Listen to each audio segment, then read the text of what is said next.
about the material. Thank you. In the material I'm presenting today, which to tell you in advance is quite simple. Looking at the parts that aren't quite so simple, we've also looked at evaluating in terms of hurt and purpose, which is one of our big balancing points. So if we're looking at any analysis or decision or judgment, what is the hurt involved in this situation? And how does this situation affect my purpose? That's what we mean by hurt and purpose. And we've also looked at the very complex and demanding part of this work, which is attraction to hurt and callousing. So I just, I want to sort of put in the revision and the repetition, and there are other ways as however this group, how we develop as a group. I think we can personalize getting in some of the repetition, sort of for another time. But the tools sort of fit together. They're very much a whole gestalt. I do like to just not teach something and then it's sort of somewhere back in the past. I want to find ways to, within a useful repetition, bring it into where we are now. Are there any questions about the previous material at all, or any of the material? I guess I'd like to do something like, you might be thinking about it between sessions or something might come up, and is that an example of the pendulum? Or could, I'm fairly terrible, what could I do about contribution from her? So before we go into this material on advisors, which is what we're doing today, are there any questions about any of that stuff or comments? Previous stuff? Yeah. This is C's from Tampa. The one thing that's been coming up for me a lot with the virus is, I guess it would be contribution from hurt. How can I do that at this point when I'm in good shape. The people I know are in good shape. But just hearing the stories on the radio of what's going on in the hospitals, which is all kind of hidden from us, and homeless people. And so I'm making some contributions in money, but any thoughts on that, how to deal with the hurt that myself and others might be feeling, and feeling kind of helpless to do a whole lot, and that's it. I don't know if that fits in with what you've already said, but. Oh no, it absolutely does. And I think it's important. One of the things you're doing now, by the way, is the material that is today's teaching, okay? Reaching out to us as advisors. And yeah, maybe we could all, each take a turn to say something about that. It's sort of digging around at times, Cease. It's sort of digging around, talk to people, what could I possibly do? And sort of, yeah, it's in a sense sort of loosening the soil, because there's almost certain conventions which will be part of today's material, where we don't intrude on privacy, or we maintain our own privacy, those sort of things. Certain rather hard ground that whether as parents or as friends or people in the community or work colleagues, we don't push beyond certain elements of privacy.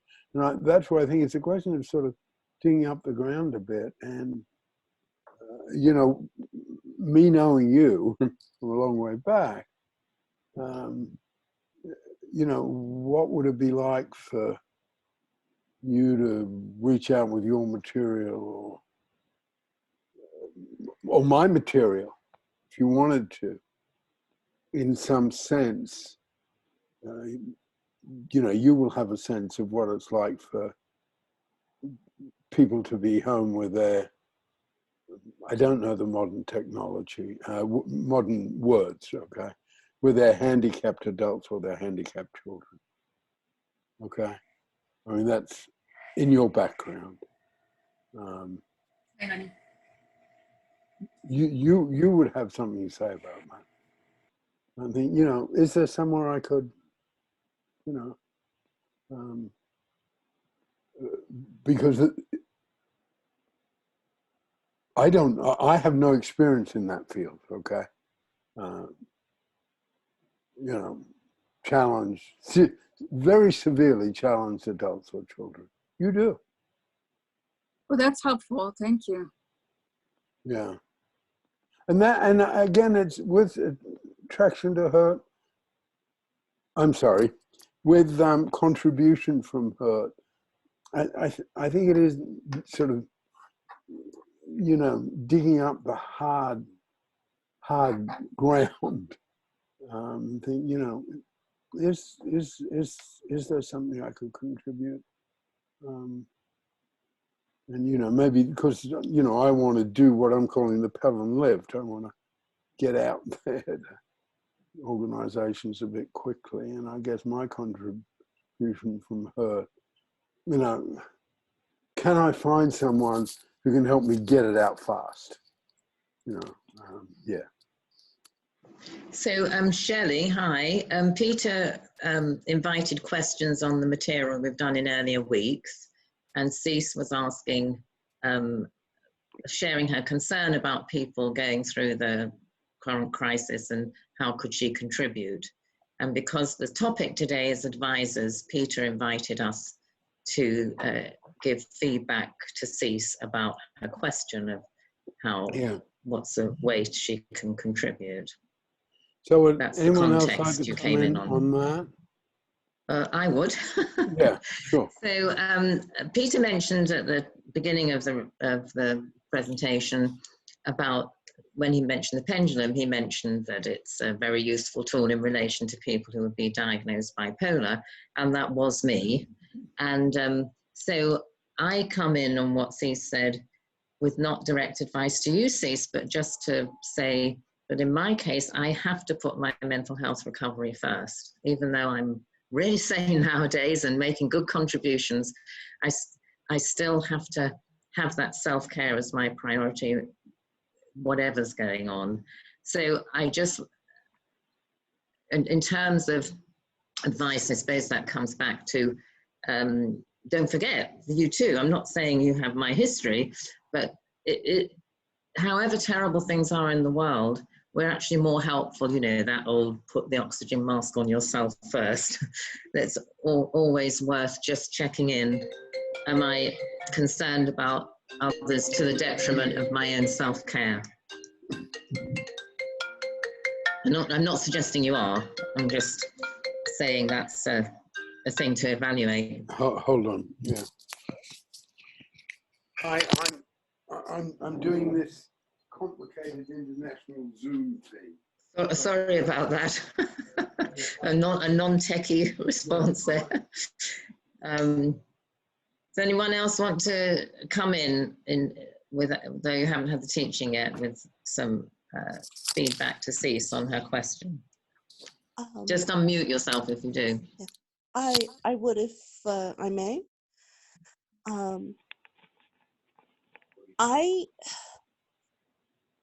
What I think about the situation is what can be really hard in looking for ways to help is that we don't always feel that the ways that we really are helping. It's very hard to feel, for example, that staying home is helping when in fact it is enormously helpful. And for me, what I've had to do is look at what feels like help to me and find something that I can do that actually is helpful from that. For example, sorry about the background construction noise. I've pre-ordered some stamps from the post office because here in America, the post office is somewhat in trouble. And, you know, there's a part of my brain that thinks of it as war bonds. And so even that, though that's a very small thing, it feels more like help to me because of the way I think. That's all.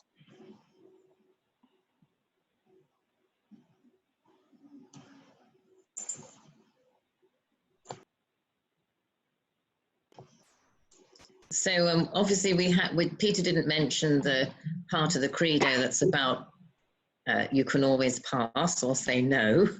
So perhaps we could see if someone could put their hand up that they want to share or unmute themselves and share, so we can keep the meeting rolling if there happens not to be anyone else who wants to share. Okay, Cynthia does. Unmute yourself, darling. Yes, thank you. Yeah, I don't know that it's specific advice, but it's something that I'm kind of struggling, and I'm having to reframe what I'm thinking about, because, you know, and I keep finding myself getting drawn into the chaos, which is watching American politics and you know, surrounding this, and I know, and I've been told that the best thing to do is to try to just stay calm and take care of myself. But yeah, I think the whole thing about and not realizing the little things that are contributions aren't just, you know, going out and being part of a pause, but the fact that I'm maintaining a household for somebody who, with a spouse who does do work for, she's sort of running a virtual drop-in center here, because that's what she does for a living, and now that's our house. And also somewhat just doing my job and by trying to focus on other things, it's distracting me from my own job, which is writing and providing online content for people, which is something that that's useful in this time, even if it has nothing to do with, I mean, some of it, my astrology does touch on it, but the other stuff I write, you know, is kind of fluffy stuff, but even that's important now, I think. I don't know. Mary, do you want to say anything? Stacey's unmuted herself. Did you want to say something, Stacey? Yeah. No, that was an accident. No. Okay. Anyone else? I guess we've got two Marys, don't we? Mary Stapleton, do you want to say anything? Okay, well, I understand the frustration at not being able to do anything. And I understand Elizabeth saying that we're doing things by just sitting and staying at home. And that is very much to do with struggles with addiction and everything, that sometimes we just have to sit with uncomfortable emotions, which is what I've been going through and thinking about since the last meeting here on Wednesday. You know, my sort of attraction to distraction by addictive behaviours, and helping I think can possibly be one of them, that maybe just sitting with it is also, they also serve who only stand and wait. Yeah, yeah. That's me. Nikki? Hi, yeah. I'm Nikki, I'm in Wimbledon. I joined 5 minutes late. Yes, I was just thinking about it. I was struck by what Mary Goodman said about putting our own mental health first, which I think is what I kind of automatically do as well. But within that, I was sort of thinking, it's a little small contribution. I think I'm contributing to well people all the time when I'm out and about, and it's partly for me. I'm looking for little opportunities for little interactions with people from a 6-foot distance, mostly just about communicating who's heading left or right to avoid each other. But I'm really deliberately making sure that I'm making it nice, and I see there are other people who do that, and then other people who aren't thinking of that, which is fine, but so I think I'm really consciously putting effort into that in a way that I don't normally notice. And then up on the common today, oh dear, basically I was sort of operating as a bit of a cop warning system for some people sitting innocently with their families, in masses of space, and I'm like, they're not endangering anybody, but I know this sort of strange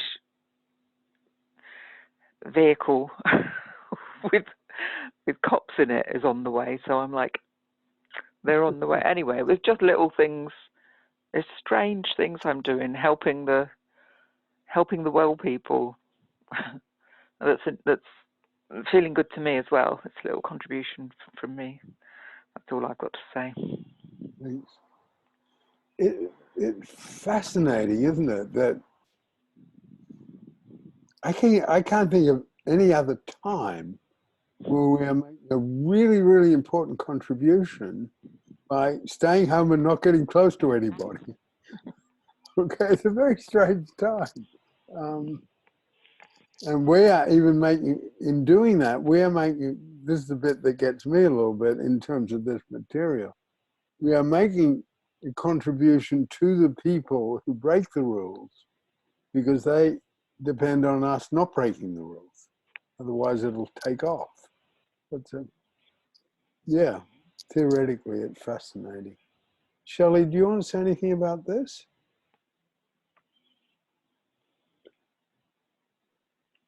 Well, hi. So sorry, Hi. I kind of feel like I missed it, but what I remember about Cece is, don't you already work with people and you're helping people?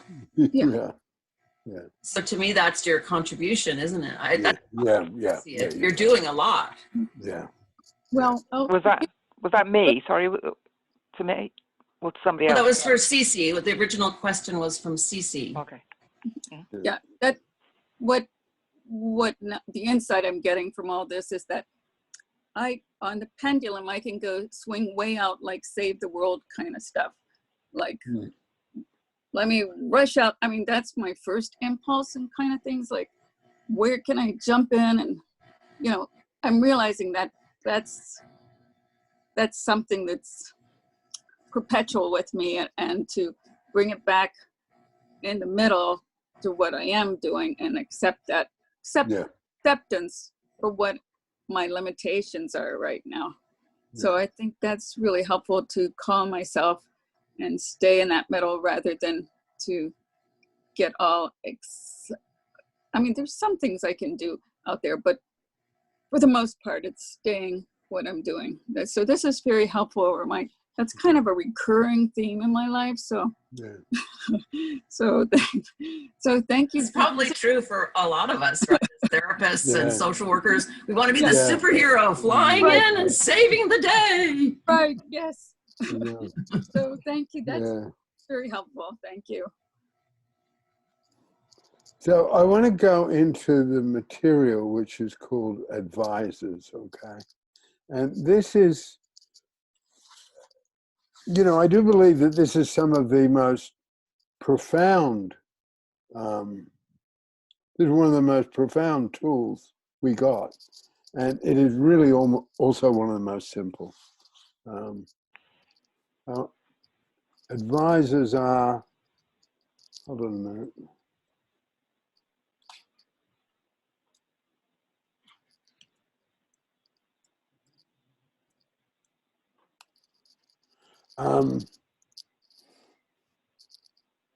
The tool of advisors is simply using other people so we can be at our best. It's part of this work where it is almost profoundly common sense. And yet, as I like to say, nobody has all of common sense. And while advisors, you know, talk it over with someone else, maybe that'll help. In a way, that's what our tool advisors is about. But like other parts of our work, it's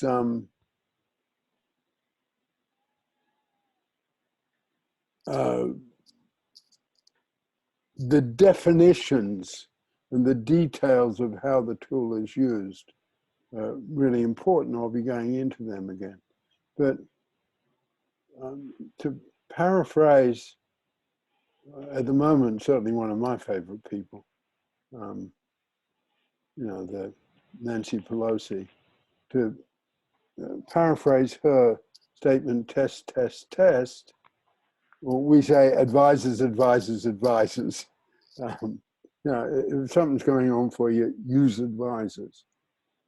And it's often hard to do that because of two, what I like to call myths. One is the myth of privacy, and the other one is the myth of loneliness of office. The myth of privacy is, you know, keep it in the family. You know, don't expose yourself to the world. And what we're saying with both the way we use transparency and the way we've developed our particular ideas about transparency is no, take risks to be out in the world, which those things around which you may make a mistake. Because one of the ways that I think using advisors and being bold about using advisors is important in this time, and where I believe it can, if we can get it across really crisply, and it's not always easy for me, if we can get it across crisply, it can be a real lift for people. Okay, things are tough, but I could give up, face some of my awkwardness, this is me, face some of my shyness, and just reach out and say, hey, this is what's going on for me. And there is less room where we are right now, almost where humanity is right now. There's less room to make mistakes than there was once. And advisors is certainly a part of this work that perhaps almost more than anything else can prevent mistakes. Because if we can give up the privacy, what I call the myth of privacy, and reach out to people, you know, this is what I'm planning to do, what do you think? But often, you know, if it's decorating the kitchen or deciding on where to go on vacation, we'll talk it over with people. But if it's something very close, my finances are in crisis, or I'm threatened financially, or my relationship is not going anywhere, we will use fewer advisors when the stakes are higher if we give in to the myth of privacy. And what we're saying with amateur around advisors, the higher the stakes are, the more advisors we need, and the more variety of advisors we need. The other myth is, we call the myth of the loneliness of office. And this is where this material is really powerful. And of course, you know, you can always see on a very high political level, you know, when things get rough, people surround themselves with yes men or yes women. Happening again now. You know, and you can often see it on that level of politics.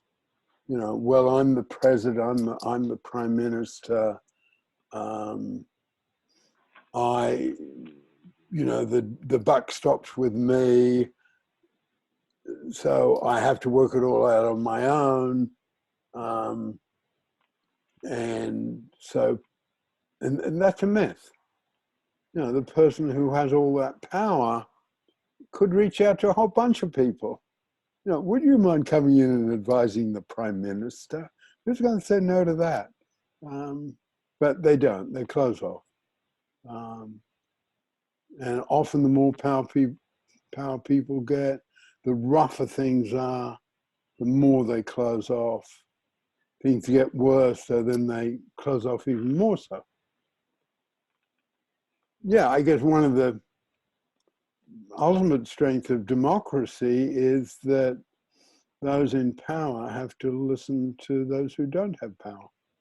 We call them elections.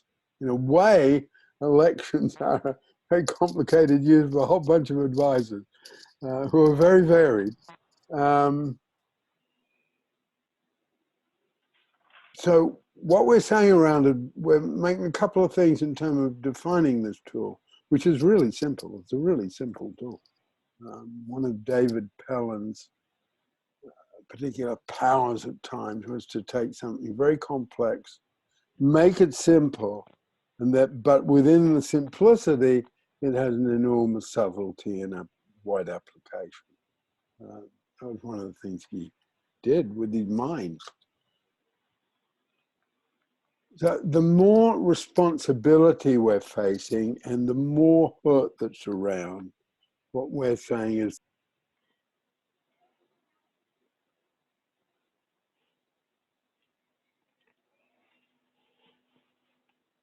We can't hear you, Peter. You've accidentally muted yourself, Peter.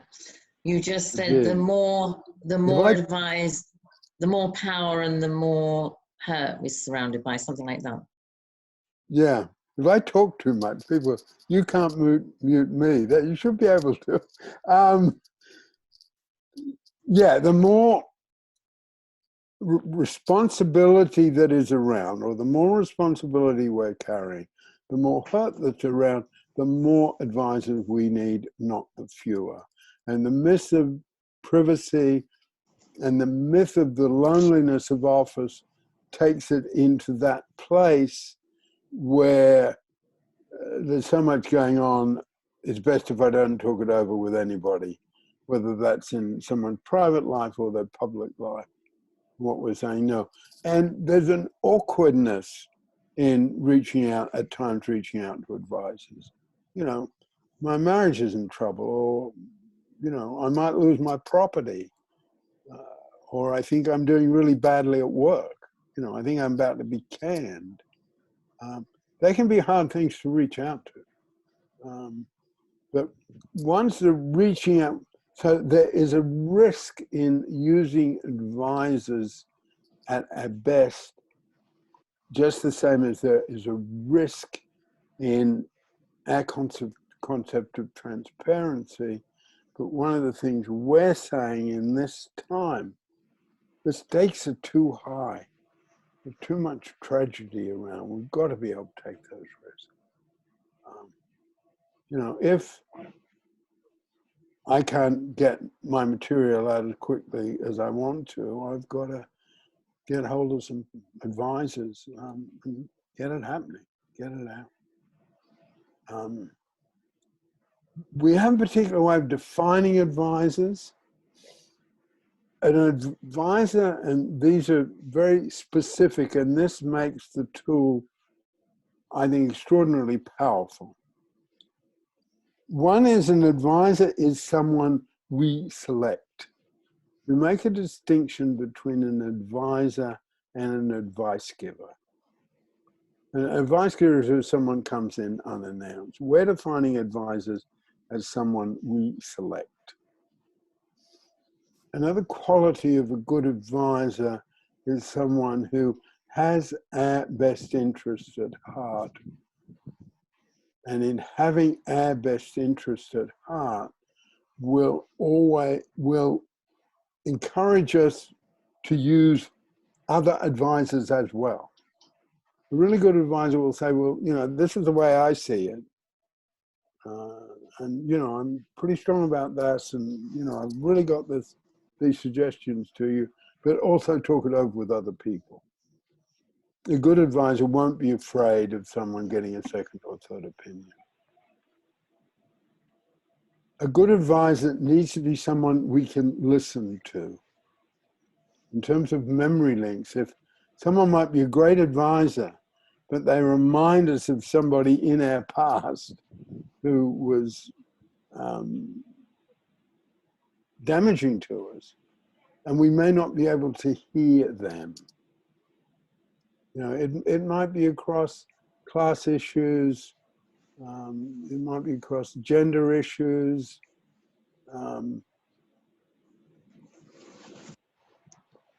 yeah, I have a prejudice against upper class English people. I have trouble listening to them as advisors. And that's my Australian background, you know. That's what in the part of the work we call memory links, it's a cultural memory link, going back to my Australian roots, which make it hard for me to listen to someone who's in what is England is called a public school accent, aristocratic accent. I have trouble listening to them. That person might be a great advisor. Hard for me to take in. You know, I've been through divorces, and you know, some advisors have been divorce lawyers, and I would have had trouble having a divorce lawyer who had a public school accent. It's a funny English twist of words. Public schools are the most expensive private schools in the country. It's an odd use of words. And at times I have trouble using someone as an advisor who's got Oxford or Cambridge or Princeton or Harvard behind them. I have a bit of trouble at times with elites, I know that. So an advisor needs to be someone we don't have trouble listening to, because what we're taking to them is hard enough anyway. And someone who's got some expertise in the particular problem we're presenting, and it's also someone who is prepared to say hard things to us.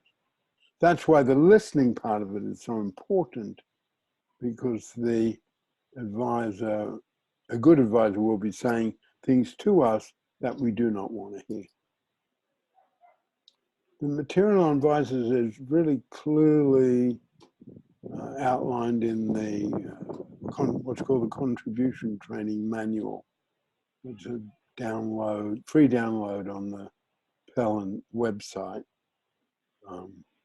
It's sort of like 140 pages, 140 page book.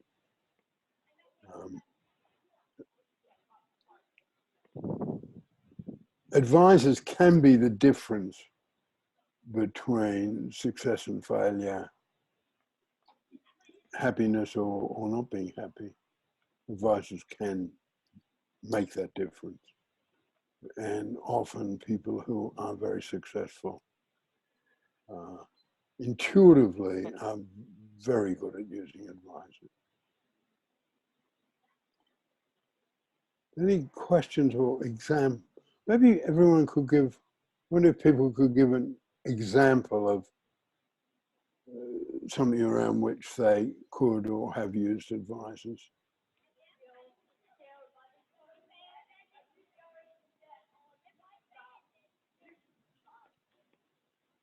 I didn't understand, or was the question? When you've used advisors or could use advisors, an issue that you've got around which you could use advisors.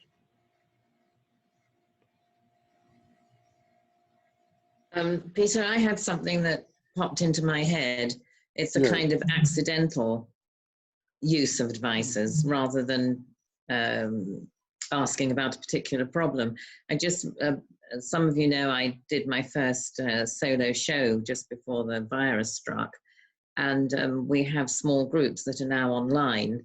So you have the coach and the 5 other participants, and you perform something and then you get feedback. So the effect of that is you get advice on where to cut, what to add, the shape of your show. So you're putting yourself, I put myself in a kind of container where I'm using the others as advisors and I'm an advisor to them. That's what popped into my mind. It's a bit different from going from that vulnerable place you were talking about a big problem. Although, of course, when you put your writing out there to people, you don't know how they're going to receive it. So you do have that vulnerability that's useful about receiving advice.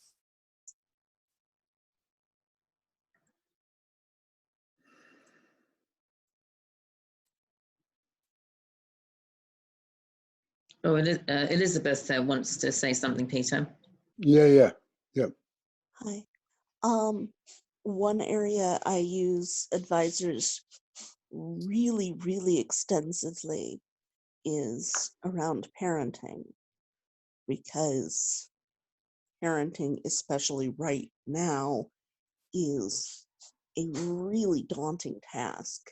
And I find myself asking everybody I come across what to do about the issues that come up with it. And I do get really vulnerable, and it's scary, and only my child could motivate me to seek advisors over something that vulnerable.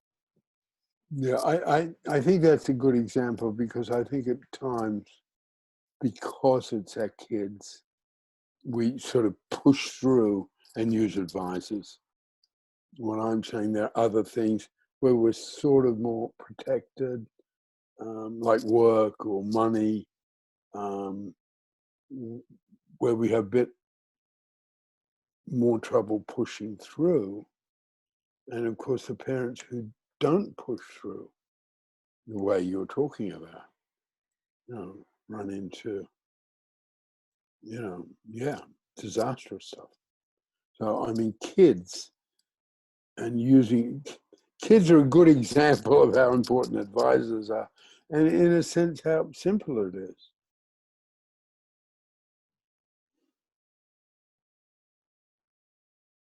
Anyone else want to give an example for them about advisors? I call on people. Nikki?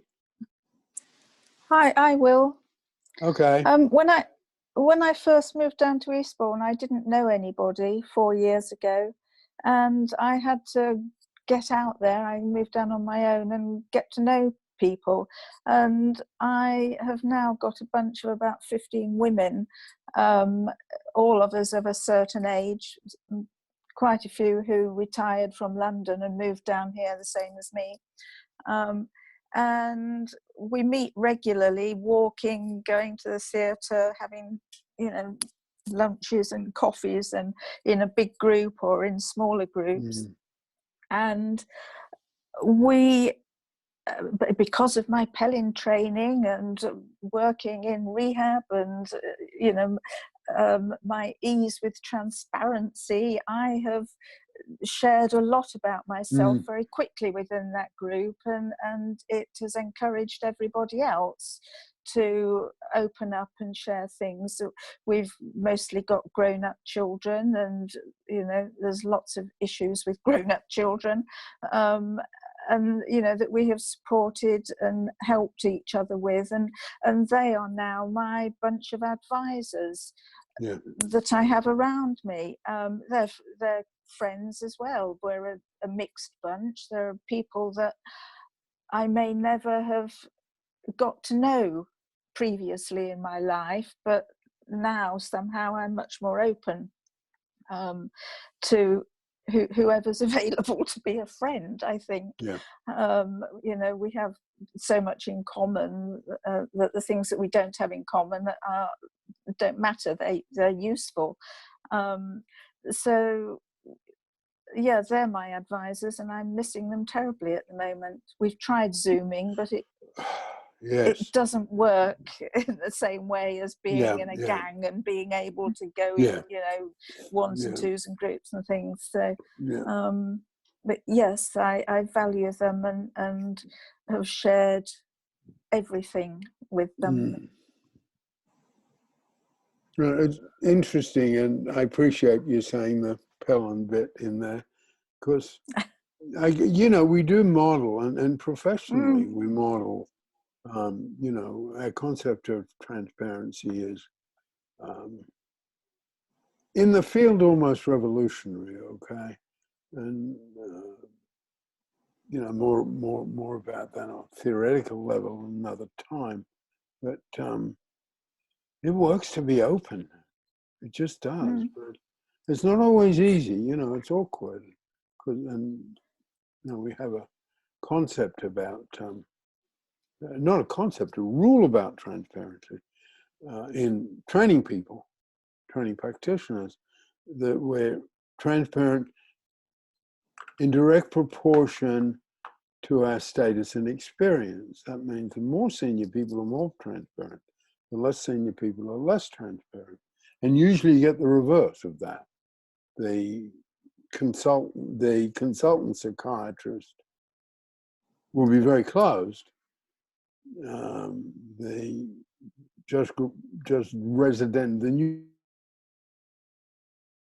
new resident will often be very open with patients.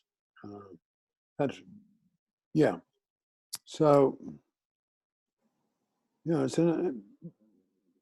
an act of courage to be transparent, and it's it doesn't always work. Some people don't like it. You get misunderstood. There are times because I have the experience, so I'm very transparent. So if I'm working with a group of foster carers and I'm meeting them for the first time, I will say I've been divorced 4 times and I live on my own. It's not easy to say, okay? And, I know, well, how could he have anything to offer me, okay? But if you get in the habit of taking that sort of risk of openness, it can absolutely pay off, really can.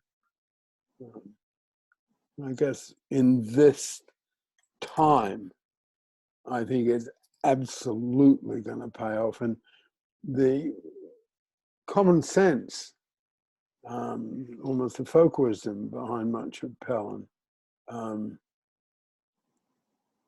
has the quality of a lot of people know it or try it. They just, Pelham at times is providing a framework and a structure around something somebody already knows, but the structure and the framework help. And I think the structure and the framework around advisors, around transparency, and around contribution from hurt can really help. So at times we can't know we're doing it unless we identify it.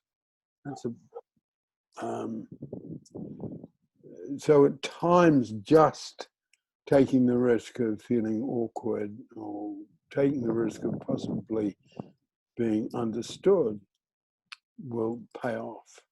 And, as some of you know, and I feel not being transparent does not protect the field of work in which I work. I feel it holds it back rather than protects it. I get into sales pitches at times, so the little wordy there. Mary, go on.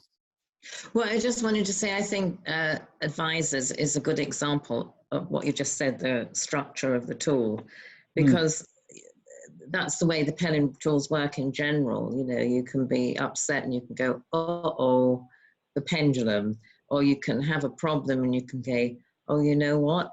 I do need to look up, I do need to ask people about this. I've just realized advisors has popped in my head as a tool. I need to go and find some advisors. And I think there's a lot of things in life, well, I've found, knowing the tools well after over 40 years, where the fact that you can, you know, it's how they talk in the 12-step programs. You can go into your toolbox and you can pick out a tool and you've got a whole array there. And life without those, you know, and I have 2 toolboxes now. I have Al-Anon and Pelling. You're pretty well covered with those 2 toolboxes, and it's really helps. Well, to say very directly, the material on transparency I developed having done a really serious but informal study on Alcoholics Anonymous and how and why it works. And one of the things that what you have there is transparency. And, you know, the statement I make is not always acceptable even amongst some of my professional acquaintances. But to me, personally, this is not telling so much of me, just personally. The most powerful statement in my field of work is, I'm Bill, I'm an alcoholic. He didn't say, I'm Bill, the founder of this marvelous organization. He said, I'm Bill, I'm an alcoholic. And that the power of transparency makes AA great. It's that simple. I've just nicked their stuff and put some different words around it, like transparency and contribution from her. But those 2 things in particular come from my study of AA. So, Peter, I understand transparency is relevant to that part of being able to ask advisors, but can I just gently encourage you back to the topic? Because I build it as advisors and listening, which you haven't said that much about. Right, okay. I can see Mary Stapleton laughing at my guiding you gently back. Thank you. Thank you. Well, a lot of things we do in Pelling depend on rigor about looking at listening. And there's a good training video on the website that's called 7 Levels of Listening.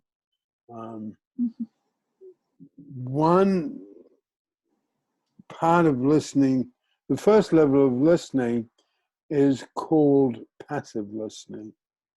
And passive listening is a form of meditation, literally. You know, we let in what someone's saying and do not have reactions externally or internally. We put all that aside, just let in what someone's saying to us and let it repeat. It's a very large part of Pelling work. In the work I've been doing over recent years, which is with foster carers, passive listening, as it's called, first level of listening is called passive listening. It's probably the thing they remember most and use the most. And I'm pretty proud of that because it's all over the place, but any research into foster children or teenagers in foster care always comes out with the same thing. The one thing they object, the one thing they say over and over again, nobody listens to me. So in terms of my work with foster care, I've absolutely highlighted listening. And we do it a lot, and we have exercises around it, and I haven't incorporated any of that into this, so I don't quite know where to go with that. This media is still very new to me, very, very new to me. So I just wanted to come in on that one of the ways passive listening relates to the tool of advisors is it's part of the background to passive listening that we are just listening. We don't have to rush to, you're encouraged not to rush to judgment. Oh, this is useful advice, this isn't useful advice, this fits, this doesn't fit. We're encouraged to sit with, in any situation, in personal feedback or advisors' feedback, encouraged to listen and sit with it and kind of allow it to stew around. And that way our emotional reactions, our history, if we're getting advice from someone who's really different background from us or something, they might see something really valuable in our situation that we can't see ourselves. And if we don't rush to judgment, then we can kind of come around to, oh yeah, I think that's useful, or you know what, that really doesn't fit me. And if you do, that's useful, oh, it doesn't fit right away, then you can miss some really important gems. No, I think that's crucial. Using advisors, we need to be able to passive listening, and passive listening means postponing any judgment or assessment about what we hear. So you can't, if you're using advisors, it's almost against what the whole tool means if we have a quick reaction to them. Using advisors means letting someone sink in over something, sink in over hours, days, even weeks. It's not using advisors and making a quick decision on whether what we're receiving from an advisor is good or not. We'd say in this material, it's impossible, you can't do it. It's irrelevant. It's not using advisors the way we mean it if someone's making a quick decision about whether what they're receiving is useful or not. Because a good advisor will at times without question be telling us things we do not want to hear, okay? And we'll object and we'll say, well, you don't understand, or you don't understand me, or you don't understand where I'm coming from. No, the question is sitting on it. And in terms of the whole Pelham model, which is something I will go into in the next session, next session or two, a whole lot of Pelham material is about feedback. And how we use feedback, and how we get feedback. And feedback is other people's perceptions of us. It's a particular, another Pelham tool. And almost the material around feedback in some ways is essentially the same as the material around advisors. They overlap.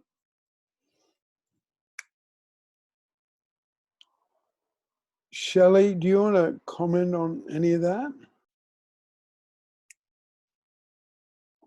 Oh, okay. Yeah. I really like that.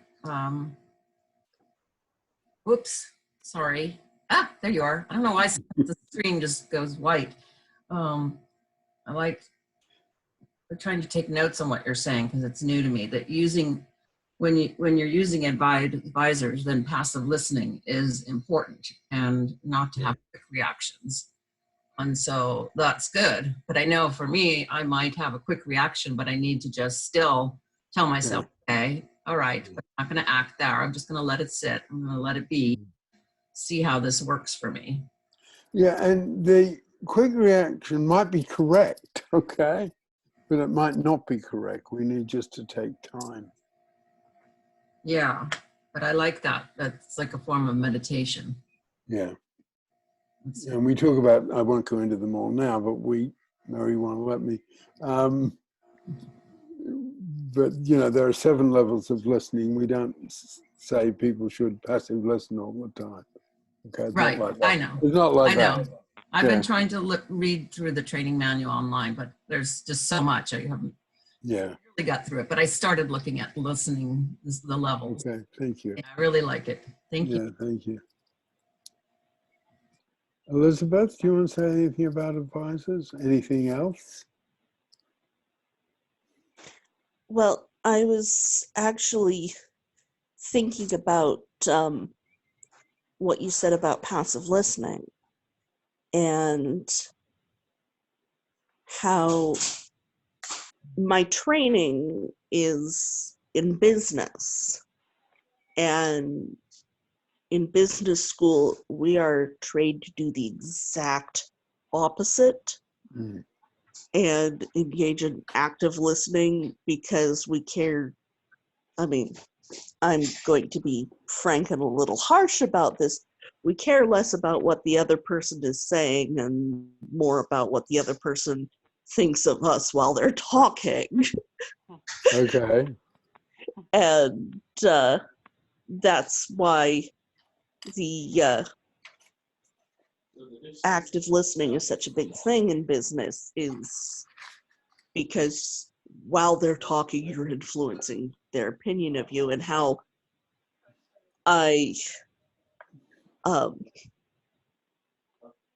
Mary in particular has had to tell me to stop being a business person with her. Okay. And, you know, to be a person and just listen. Yeah. And that's what I've been thinking about, that and how different that is from sort of the world out there, what Pellet asks us to do. Yeah. That's all. Just to comment on that in a broader aspect, there's a part of Pelham that that makes a very big place for business, okay? Very big, like a third. It's called the life forces. And not to go into that now, but there is a place where, because of the place we can make for business in Pelham,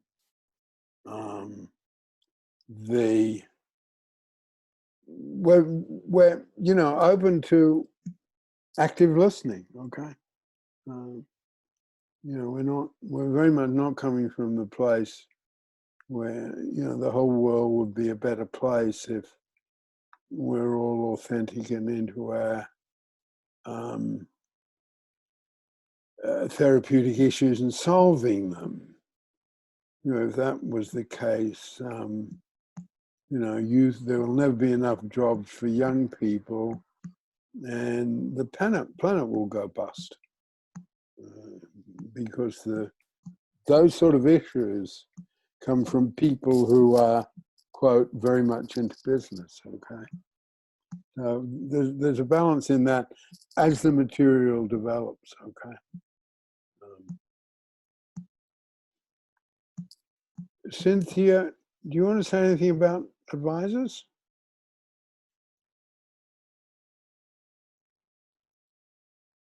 Hello.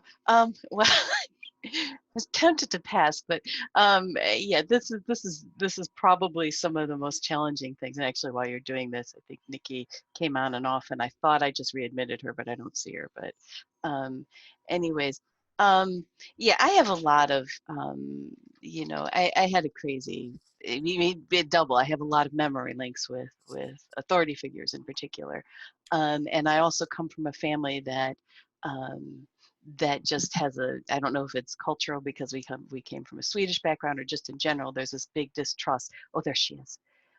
Big distrust for authority. So I've had, and Mary knows I mean, and I understand, and it makes a lot of sense, but I don't know, it's real hard for me to not to quiet memory links when it comes to dealing with advisors.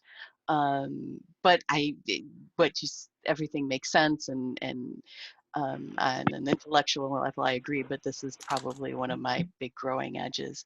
And the other thing, when Elizabeth was talking about in business, my training is, well, actually I have several. I've been in 3 major careers in my life, but the last 2, one with a lawyer and now as an astrologer, actually requires I don't know if this is part of the listening or is this a challenge, but like when in a position of being an advisor, the training is to issue spot. There was a law professor who said, a client is not going to come to you saying, I have a causation problem. They're going to come to you with this big long story, and you've got to try to figure out what from that story you need to help them out. And the same thing with an astrologer. You get a big long story, and I need to figure out what I need to look at to give somebody good advice. So so that's not quite passive listening, I don't think. So I don't know. I guess that's about all I have to say. The thing about we've probably got the best stuff on listening anyway.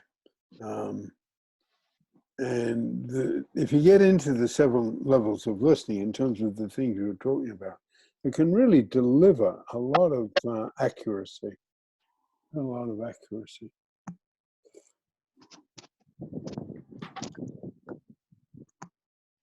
Nikki, do you want to come in on advisors? I don't have a lot to say. I think it's because I don't really use them enough. I think I keep my pool really small, but that goes with keeping my life as small as I can get away with. So I'm not a good example, I think, although I'll be interested in your opinion about that.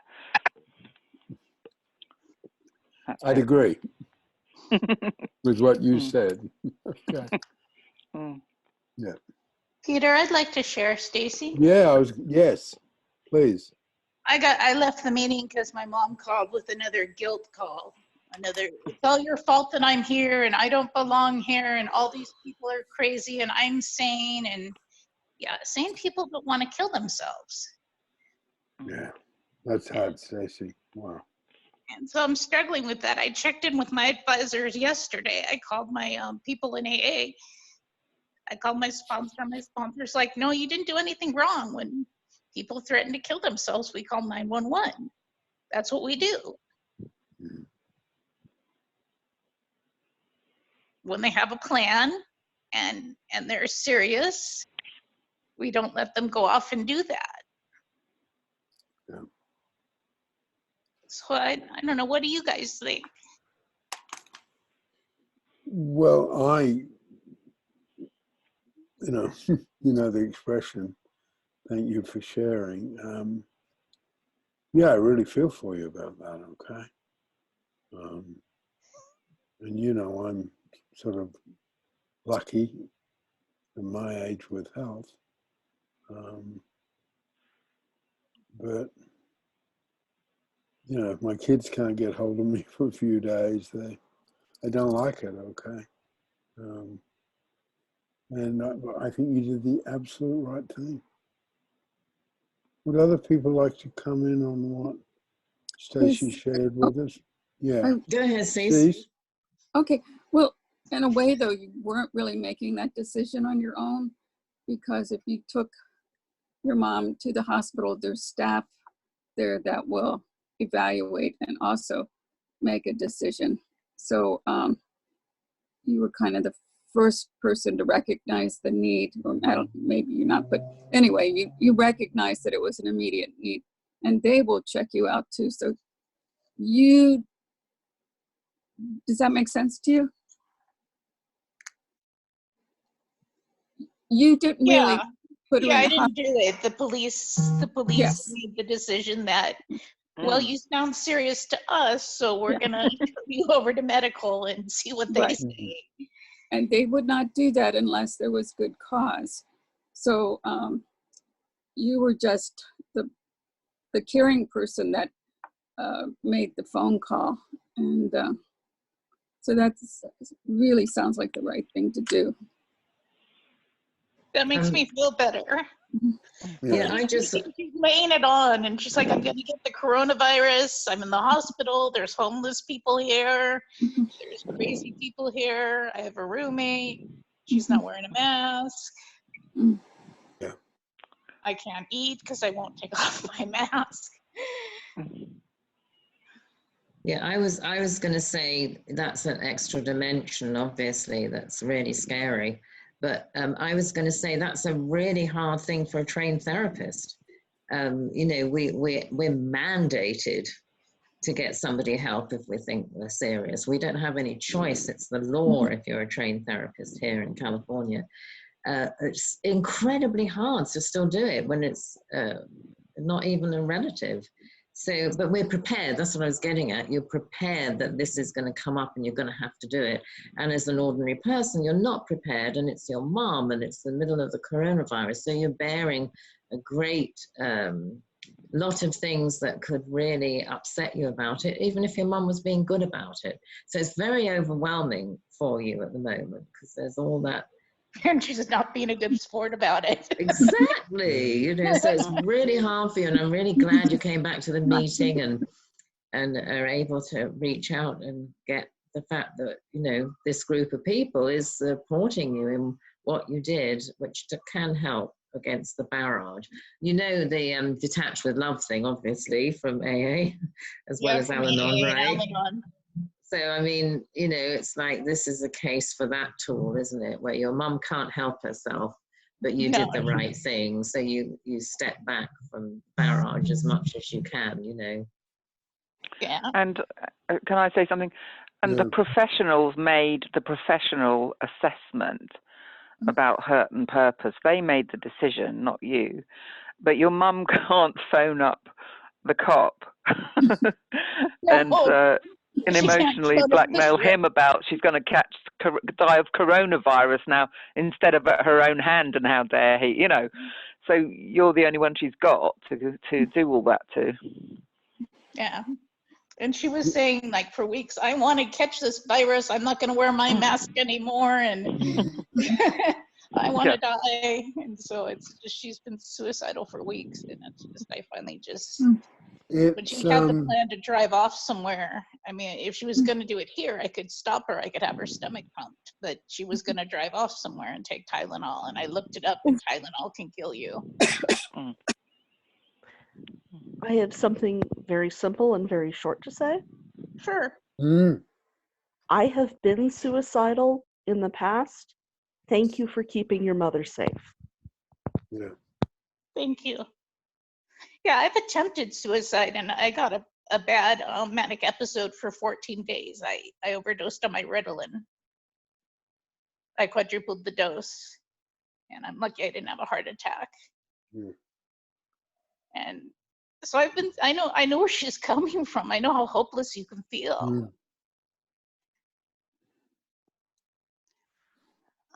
I may have something just quick to add with that is, and there's also something very big about it being your mother, because with your mother, you have, of course, you have a ton of memory links because that's your mother.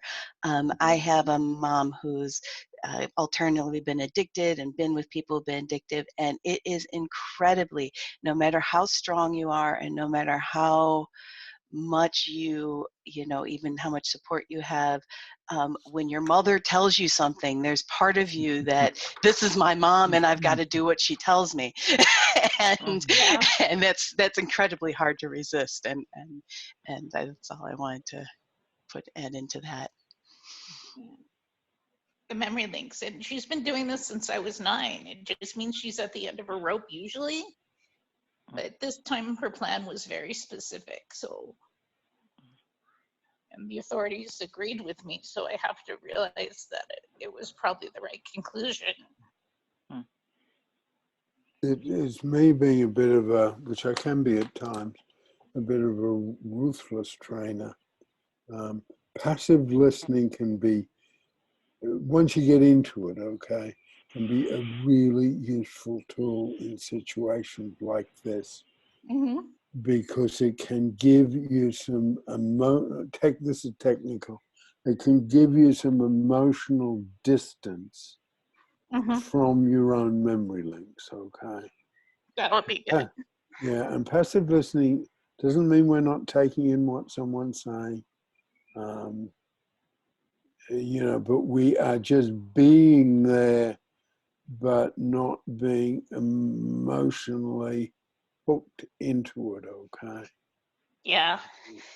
And, you know, in a way that's just sort of common sense too, because when you're faced with something as difficult as that, you know, to do some meditation or, you know, walk the dog can also be necessary and useful. But Yeah, just passive attacks to get into passive listening. Passive listening, that's a good tool.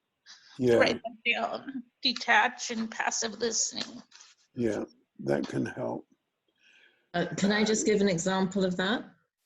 My husband was quite insecure, and he would say to me, "Why don't you go and live with your friends in Mexico? Why don't you go back to England?"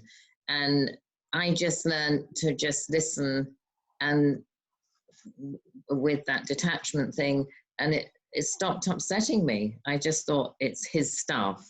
And then this case with your mom, it's her stuff. It's her stuff to blame whoever. And in this case, she's blaming you, right? Right. Yeah, it's never her fault. Yeah. I'm so sorry you had that experience since you were really young. That's very, very hard when the adult we need to rely on is taking that, you know, is doing that from when we're young. That's very hard for you. Yeah, that's when my depression started at 9. Yeah. When she started with the suicidal threats. 9 was a crucial age. I came out at 9 in my head. I knew I was gay at 9. I became a Christian at 9, and I'm Jewish. That wouldn't have gone over well if I came out of the closet about that. Yeah, that's a lot. My age for all that kind of stuff happening was 15, but 9's young for realizing all those things. That's really hard. Yeah. The other thing, it's worthwhile when things are that terribly tough, and I really feel for you, to think about purpose and contribution from hurt, because they can be healing. And it's sometimes when it's something as fundamental as that, you know, we've got to find a way to make a contribution from what's going on for us. You know, my view is all the therapy in the world won't necessarily touch some of those, you know, basic, huge situations that touch us, because they're the memory links going back all the way, aren't they, by definition? They're the memory links that are in our unconscious that we don't even consciously know about. So, yeah, I really want the stuff here to help you. Okay. It is. Thank you. In finishing, will we just do one of our rounds of saying our name and where we're located, and I'll call on people, and also anything else we want to say, share. Yeah, I'm Peter. I'm in King's Lynn, which is the east coast of England. And Yeah, I just liked today. I really liked it. Shelley. I've got to call names. Hi, I'm Shelley. I live in Woodland Hills, which is the San Fernando Valley, West San Fernando Valley in California, Los Angeles County. And I've enjoyed listening to people, and I really feel for Stacy. That must be so hard. I've never been through something like that, but I still have that feeling of, it's my mom. How does that make you feel? Because it's my mom saying it. So it must be really hard. But I guess, like you said, maybe try to detach and also practice just meditating on just let her say it and then let it be, you know. You don't need to react. You can notice your reactions and then just let it go. So, I don't know if I'm supposed to say anything else, but that's what. Okay. Cynthia? I'm Cynthia. I'm in Kankakee, Illinois, and this was very good. It's, as I said earlier, it's challenging, and I do feel for you, Stacy. I do feel for you very much. And I guess that's about all I have to say. Thank you. Nikki? I'm Nikki. I'm in Wimbledon.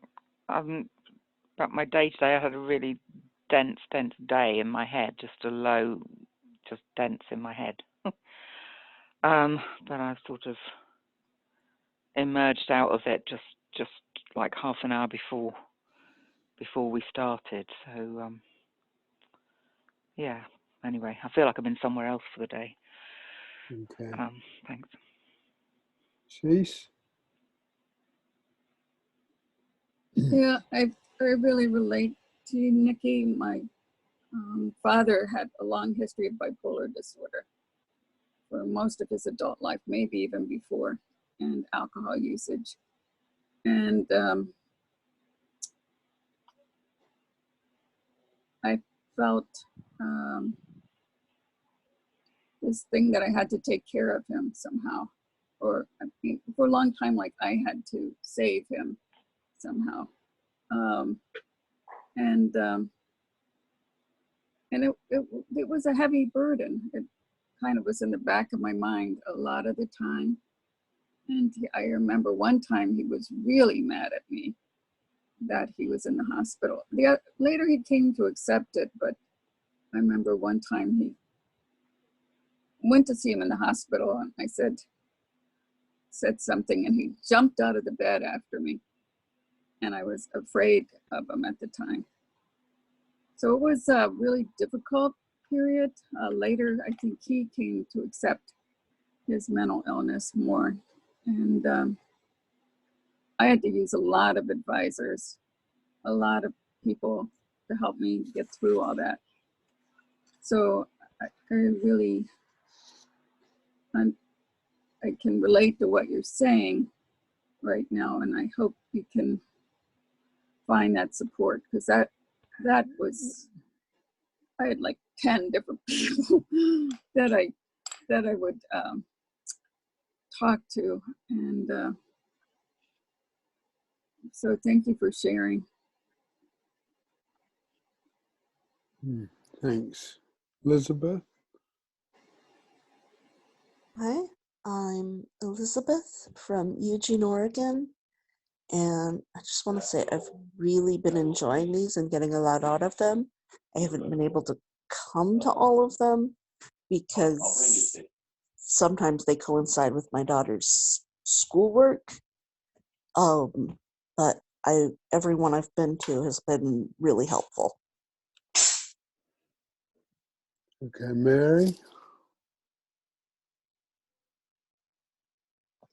Which Mary, Peter? Oh, sorry, you. Mary.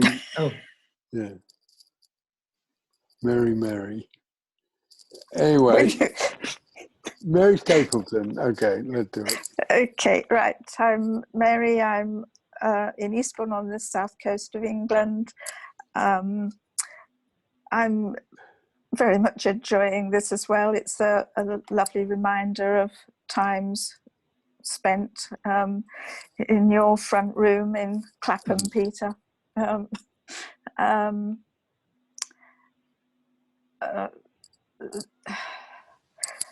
Stacey, I feel for you so strongly. I think what you did was you listened to your mum and you took her seriously and you acted properly. And what you seem to have achieved is that instead of saying she wants to kill herself now, she's saying how much she wants to live. So there's an irony in that. Stay strong with that. Mary Gorman. Yeah, I'm Mary. I'm currently of Rosarito Beach, Baja, California. And I was thinking before people started saying about how much they were appreciating coming here, how much I appreciate that people are coming back, because we didn't have any idea. I didn't have any idea when we started this a couple of weeks ago.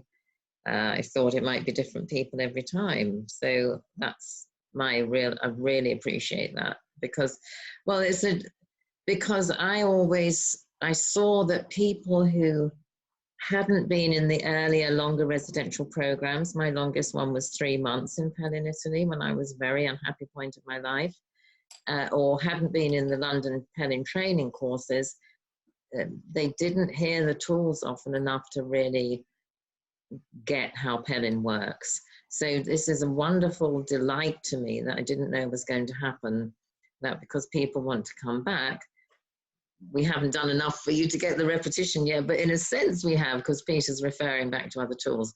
And that's a real joy to me that we've found a way to help people get a little bit of the immersion that really works with these tools.